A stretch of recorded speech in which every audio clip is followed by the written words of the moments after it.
Android Pay works on phones from KitKat forward, but with the M release, Android Pay gets even better. Because it turns out that Android device makers have been including fingerprint sensors on devices since 2011. For example, with the Motorola Atrix, and most recently with devices like the Samsung Galaxy S5 and S6. In M, we're taking the opportunity to standardize support for fingerprint in Android. So it works across a breadth of sensors and devices and exposes a standard API to developers. So what does this mean? Well, for one, in M, you can use your fingerprint to authorize Android Pay transactions. So let's take a look at this in action. The user simply touches the fingerprint sensor, which unlocks the phone. The phone will then make a secure NFC exchange with the payment terminal. And then the payment goes through, and you get the Android Pay notification of the transaction at the top. Fast and simple. With the M release, you can also use your fingerprint to simply unlock your device or make Play Store purchases. Most importantly, any app developer can make use of the new APIs to add fingerprint support to their own apps. And we've been working with lots of our app partners on the new fingerprint APIs, and the feedback has been overwhelmingly positive.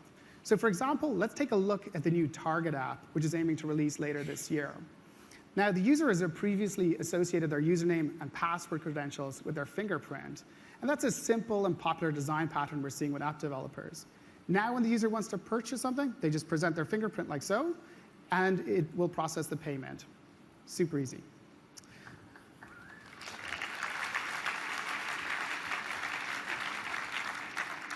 So let's talk about another big area where we've improved in M, and that's power. Now, Android has always enabled true multitasking as an open platform for developers, and people love that about Android. But in making the platform exceptionally flexible, there's a trade-off on data freshness and battery, especially if the user installs hundreds of applications. So, in the spirit of improving the core experience, we're changing Android and M to be smarter about managing power through a new feature we call Doze. Now, many of us have bursty user patterns with our devices, especially with tablets. For example, you might leave your tablet on your coffee table or your nightstand all day, only to pick it up and use it to read a book or watch a movie in the evening. With M, Android uses significant motion detection to learn if a device has been left unattended for an extended period of time. In that case, it will exponentially back off background activity to go into a deeper sleep state. So what we're doing is we're trading off a little bit of app freshness for longer battery life. And we call it dozing because while the device is asleep, it's still possible for the device to trigger real-time alarms or to respond to incoming chat requests through high-priority messages. So how well does this work? Well, we took two Nexus 9s, and we put Lollipop on one and M on the other, and then we loaded both up with the same account and lots of applications. We put the two devices side by side and measured power. And I'm happy to say that we're seeing devices with M lasting up to 2 times longer in standby.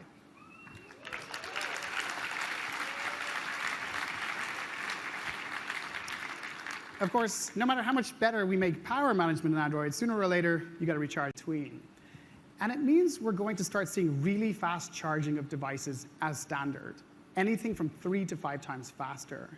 And of course, USB Type-C connectors are flippable, and hence much more mobile-friendly and durable. No more grappling to find the right direction for the charging plug.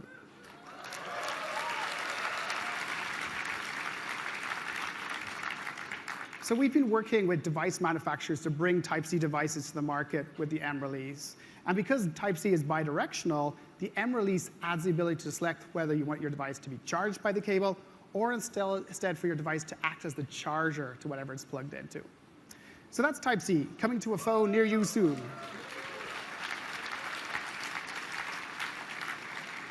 So there are hundreds of new features in M, and you'll find improvements to the core user experience peppered throughout the release. And it's really the little things that matter and add up. So for example, we've improved word selection in M.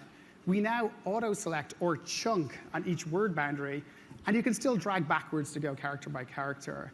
And we've also added an awesome floating toolbar for quick access to things like copy and paste. As another example, we've made sharing easier. The system can now automatically learn which people and which apps you share with most frequently and make those available with just a single click.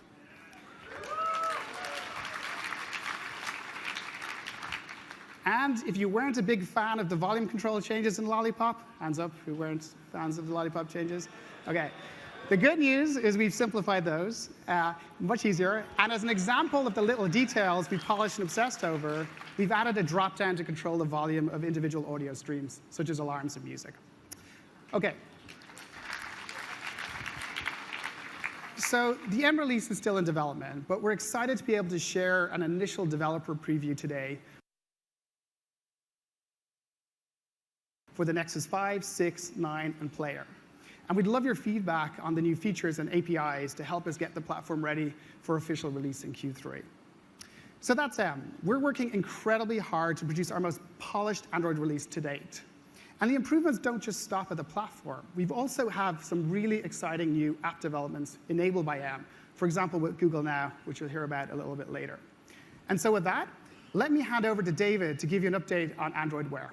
Thank you. All right.